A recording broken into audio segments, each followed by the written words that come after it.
Você já parou para pensar que existe um animal na África que é mais eficiente caçando do que leões, leopardos e guepardos juntos? E não é o que você está imaginando. É um bicho magro, de orelhas grandes, aparência até engraçada, mas que tem uma taxa de sucesso na caça que humilha qualquer grande felino. O cão selvagem africano. Enquanto um leão erra a maioria das caçadas, os cães selvagens africanos têm sucesso em mais da metade das vezes. Alguns estudos falam em 70 até 80% de sucesso. Parece absurdo, né? Como um cachorro consegue caçar melhor do que o rei da selva? É exatamente isso que a gente vai destrinchar agora. E eu já vou avisando. Se você acha que é só porque eles caçam em grupo, você está perdendo metade da história. O verdadeiro segredo desses animais está no corpo, no cérebro, na comunicação e até na forma como eles cuidam dos filhotes. Se você ficar comigo até o final, vai descobrir a razão mais surpreendente de todas. Algo que os faz caçadores eficientes, justamente porque não pensam só em si mesmos. Vamos começar pelo básico. Por que esse bicho, que parece um cachorro misturado com um hiena fashion, é um dos melhores predadores terrestres do planeta? Primeiro, repara no corpo do cão selvagem africano. Ele é literalmente uma máquina de corrida de longa distância. Esquece o guepardo por um momento. O guepardo é rápido, explosivo, mas cansa rápido. É como aquele cara que corre 100 metros e já está sem ar. O cão selvagem africano é o maratonista da savana. Ele tem pernas longas, peito profundo e corpo leve. Isso significa que ele consegue fazer algo que poucos predadores fazem bem: manter uma velocidade alta por muito tempo. Em vez de dar um sprint curto, ele te persegue até você simplesmente não aguentar mais. É uma corrida de exaustão. E o detalhe que quase ninguém percebe: o formato das patas e a estrutura musculoesquelética ajudam a economizar energia. Eles não são só rápidos, são econômicos. Cada passo é pensado pela evolução para gastar o mínimo possível de energia por metro percorrido. Enquanto muitos predadores apostam tudo em um ataque curto e intenso, os cães selvagens investem em resistência. Se você ainda está comigo, olha isso. O coração e os pulmões deles são relativamente grandes em comparação ao corpo. Mais sangue, mais oxigênio, mais tempo correndo. É como se eles viessem com um motor turbo de fábrica.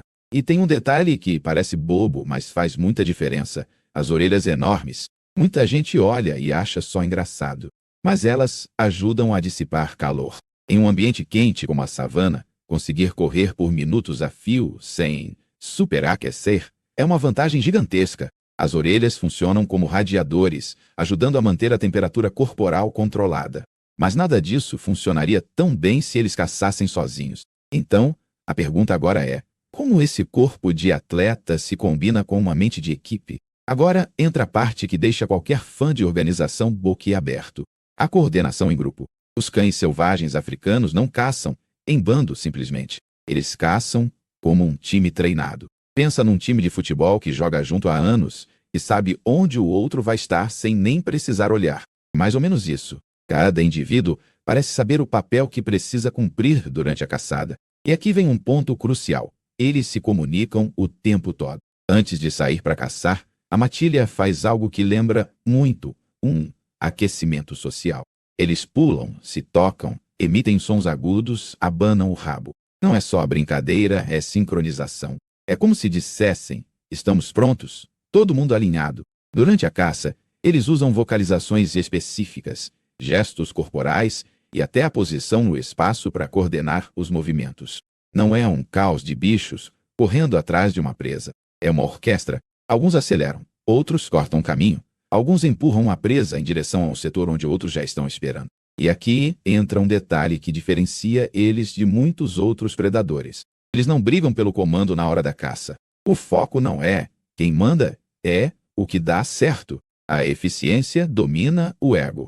Em vez de macho alfa se achando e atrapalhando todo o grupo, como pode acontecer com leões, por exemplo, os cães selvagens parecem muito mais práticos. Se você acha isso impressionante, segura o próximo ponto. Eles não só correm em grupo, eles pensam em grupo. E é aí que começa a ficar assustador o quanto eles são eficientes. Um dos maiores segredos dos cães selvagens africanos é como eles combinam estratégia com resistência. Eles não são apenas rápidos, eles são estrategistas persistentes. Ao contrário de guepardos, que dependem de se aproximar ao máximo sem serem vistos e depois dar um ataque relâmpago, os cães selvagens muitas vezes começam a perseguição mesmo a uma certa distância da presa. Sabe por quê? Porque eles sabem que no jogo da exaustão eles têm a vantagem. Geralmente, a matilha escolhe uma presa específica dentro do grupo. Um indivíduo mais jovem, mais velho ou que demonstrou algum sinal de cansaço. Eles não atacam qualquer um. Parece até que fazem um scan rápido do rebanho e definem o alvo mais vantajoso. Assim que a perseguição começa, eles aplicam algo como uma tática de revezamento. Alguns correm mais à frente, forçando a presa a mudar de direção. Outros vêm logo atrás, e quando um cansa, outro assume a posição de pressão. É como se estivessem constantemente passando o bastão em uma corrida de revezamento. Só que o bastão é a responsabilidade de manter a presa correndo. Isso tem um efeito devastador. A presa não consegue parar, não consegue se esconder, não consegue recuperar o fôlego. Ela está sempre sob estresse. Em algum momento, ela comete um erro, tropeça, se separa do grupo, perde velocidade por alguns segundos. E é aí que a matilha fecha o cerco. E tem mais um detalhe que poucas pessoas conhecem. Eles raramente lutam até a morte longa e sangrenta em termos de tempo. Quando chegam próximos, o ataque é rápido e direto. A ideia é reduzir o tempo de risco e o gasto de energia. Quanto mais rápido a presa cai, mais eficiente a caçada. Mas isso tudo levanta outra pergunta. Como eles conseguem manter esse nível de coordenação, foco e revezamento sem um líder general gritando ordens? A resposta está em algo que, à primeira vista, parece estranho. A estrutura social dos cães selvagens africanos. Se você ainda está aqui, agora vem uma das partes mais fascinantes. A matilha de cães selvagens africanos funciona quase como uma família extremamente unida, com uma hierarquia clara, mas com prioridades bem diferentes de outros predadores. Na maioria dos grupos, existe um casal dominante, um macho e uma fêmea reprodutores. Mas, ao contrário de alguns outros animais, ser dominante aqui não significa só mandar e comer primeiro. Pelo contrário, muitas vezes, os filhotes e os membros mais fracos comem antes dos dominantes. Isso parece contraintuitivo para um predador, mas tem uma lógica brutalmente eficiente. Ao garantir que os filhotes e jovens tenham alimento suficiente, a matilha investe no futuro da própria eficiência de caça. É como uma empresa que fica mais forte porque investe pesado nos estagiários, preparando a próxima geração de caçadores. E aqui está o ponto de virada. Essa estrutura social cooperativa cria um nível de confiança altíssimo dentro do grupo. Na hora da caça, cada indivíduo sabe que, mesmo se estiver mais cansado, mais atrás ainda vai comer. Não precisa competir com o companheiro de matilha. Não precisa sabotar ninguém. Isso reduz conflitos e aumenta a coesão. Outro detalhe importante: a cooperação não para na caça. Quando um animal está ferido ou doente, matilha pode alimentá-lo regurgitando comida. Sim, eles basicamente vomitam comida para o indivíduo que não pode caçar. Isso parece nojento pra gente, mas é um mecanismo social poderosíssimo. Você mantém indivíduos vivos, que ainda podem contribuir depois, seja caçando, seja ajudando a criar filhotes. E lembra daquela coordenação absurda na caça? Parte disso vem justamente dessa confiança social. Eles não precisam disputar a toda hora quem vai se dar melhor na refeição. O resultado é simples. Eles podem se dedicar 100% à eficiência de caça e 0% à briga interna. Mas essa organização interna e essa mentalidade cooperativa se refletem também em outro ponto crítico: a comunicação. E não é só latido aleatório. Não. Pensa na quantidade de decisões que uma matilha precisa tomar em poucos minutos de perseguição. Quem vai pela esquerda, quem fecha pela direita, quem força a presa para frente, quem fica atrás. Se cada um fizesse o que quisesse, seria um caos. Mas com os cães selvagens africanos não é. Eles usam uma combinação complexa de sons, posturas e até expressões faciais para organizar tudo isso. Emitem latidos curtos, gritos agudos, pingos, sonoros e funcionam quase como sinais de rádio em uma operação militar. Muitos desses sons têm alcance longo, o que é perfeito quando os indivíduos estão temporariamente separados pela vegetação alta ou por obstáculos no terreno.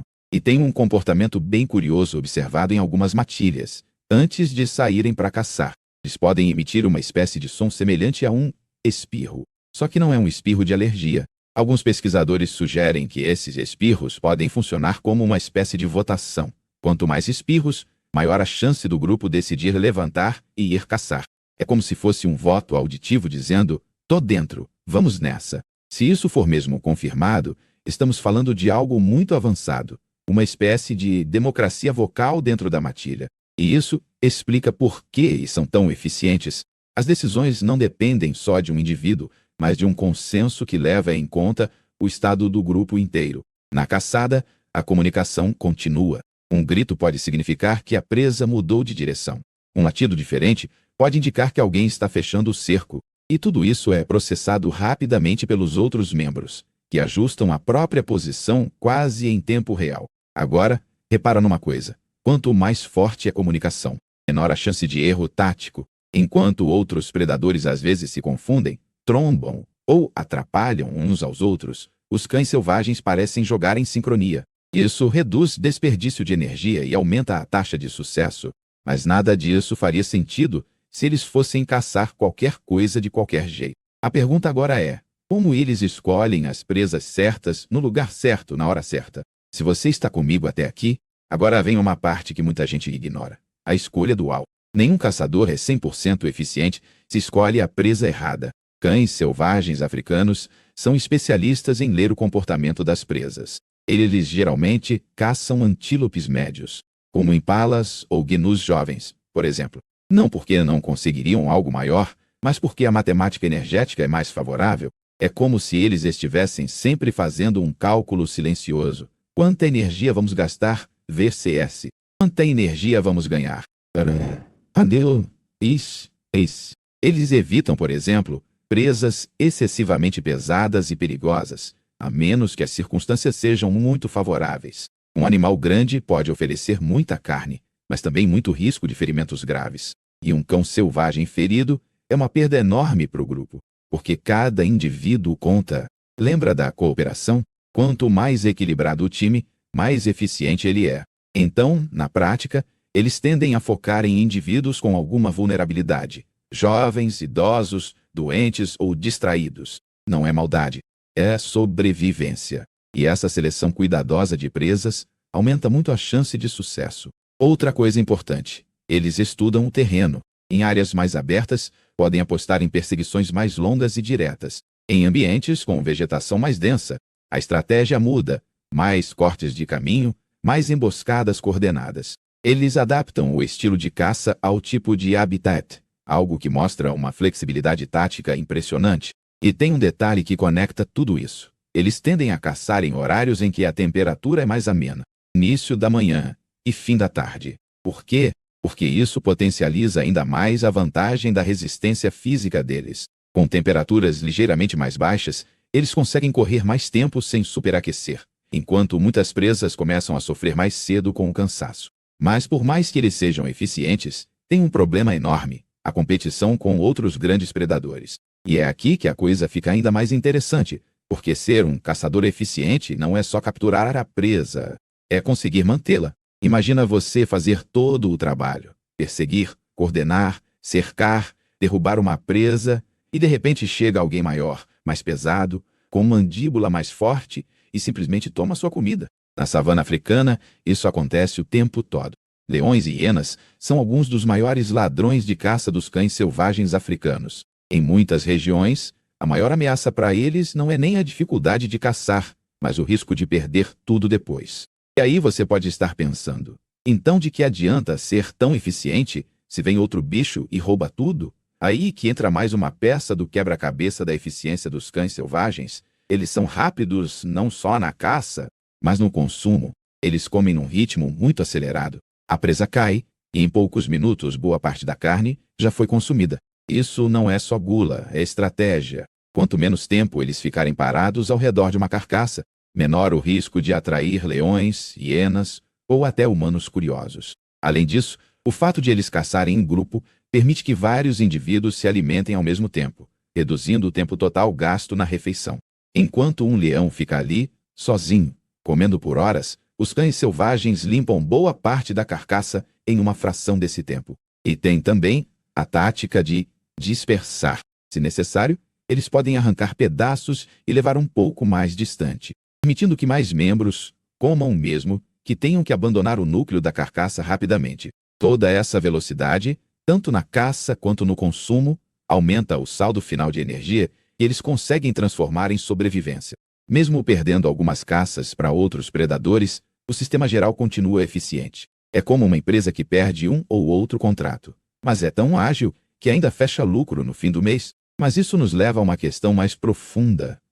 O que acontece quando a natureza perfeita desses caçadores encontra o maior de todos os riscos? O ser humano. Se você ainda está comigo, essa é a parte mais pesada, mas também é a que mais mostra o quão eficientes são. Mesmo lutando contra probabilidades absurdas, cães selvagens africanos já foram classificados como pragas em muitas regiões, porque caçam em grupo, porque são muito eficientes. Pastores e fazendeiros passaram a vê-los como ameaça direta ao gado. Resultado: perseguição, envenenamento, tiro, armadilhas. Além disso, a expansão humana destrói e fragmenta o habitat desses animais. Quando você corta áreas contínuas de savana com estradas, fazendas, cercas, você não está só tirando espaço. Está destruindo o campo onde essa máquina de caça foi projetada para funcionar. Uma matilha que precisa percorrer grandes distâncias em grupo, perseguir presas por quilômetros, de repente se vê cercada e limitada. E tem mais. Doenças transmitidas por cães domésticos, como raiva e sinomose, podem devastar populações inteiras de cães selvagens africanos. O vírus atravessa a fronteira invisível entre cidades e matas, e uma matilha inteira pode ser dizimada. E por que isso é tão trágico, além do óbvio? Porque estamos falando de um dos caçadores mais eficientes e sofisticados que a natureza produziu. Eles não são só mais um predador. São peças fundamentais no equilíbrio do ecossistema. Ao controlar populações de herbívoros, ao selecionar os indivíduos mais fracos, eles mantêm a saúde genética das presas e o equilíbrio da vegetação. Ainda assim, mesmo diante de tudo isso, alguns grupos sobrevivem, e onde recebem proteção, mostram uma capacidade incrível de se recuperar. Desde que tenham espaço e presas, eles fazem o que sabem fazer de melhor: caçar com uma eficiência que mais parece obra de engenharia.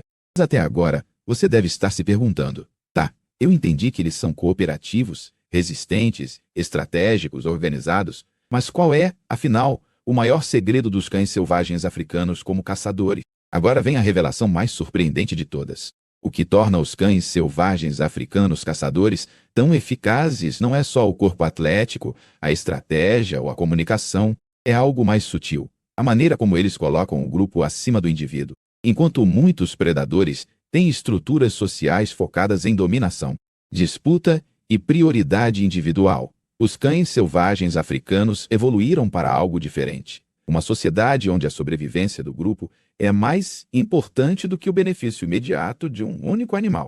Isso se reflete em tudo. Na caça, ninguém tenta roubar a presa do companheiro, porque a refeição é compartilhada. Nos filhotes, todos ajudam a cuidar, todos alimentam, todos protegem.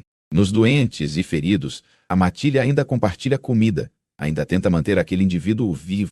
Por que isso importa tanto para a eficiência na caça? Porque um grupo que confia, coopera e compartilha pode alcançar um nível de coordenação e foco que um grupo competitivo jamais alcançaria. É como comparar uma equipe onde todos jogam juntos com um bando de estrelas egoístas que só querem aparecer. Essa mentalidade coletiva permite que eles maximizem cada etapa do processo: planejar, perseguir, cercar, derrubar, consumir e proteger a refeição. Não há desperdício de energia em brigas internas, não há disputas intensas na carcaça, não há sabotagem invisível. Cada membro é uma peça encaixada em um sistema que funciona como um organismo único. Talvez o maior segredo dos cães selvagens africanos seja justamente esse. Eles são caçadores tão eficazes porque, para eles, caçar nunca foi uma experiência individual. É sempre um projeto do grupo. E é aqui que, ironicamente, esse animal tão eficiente, tão bem resolvido na natureza, encontra seu maior risco. Uma espécie que muitas vezes coloca o indivíduo acima do coletivo, o lucro acima do equilíbrio, a conveniência acima da conservação. Então, se a história dos cães selvagens africanos te impressionou, pensa nisso. Cada vez que uma matilha é protegida, não é só um bando de animais fofos que é salvo. É uma obra-prima da evolução. Um sistema perfeito de cooperação e eficiência, um dos caçadores mais extraordinários que o planeta já viu. Agora eu quero saber de você. Qual parte da estratégia dos cães selvagens africanos mais te surpreendeu? A resistência física, a comunicação, a estrutura social ou essa lógica quase altruísta de grupo acima do indivíduo? Comenta aí embaixo, porque dá para tirar muita reflexão disso, inclusive para a nossa própria espécie. E se você ficou até aqui, já sabe, não deixe esse conhecimento morrer em você. Curte, compartilhe esse vídeo com alguém que ainda acha que o leão é o caçador mais eficaz da África. E se inscreve para continuar explorando com profundidade os segredos mais escondidos da natureza. Porque a savana ainda tem muitas histórias para contar, e a maioria delas não é bem do jeito que a gente imagina.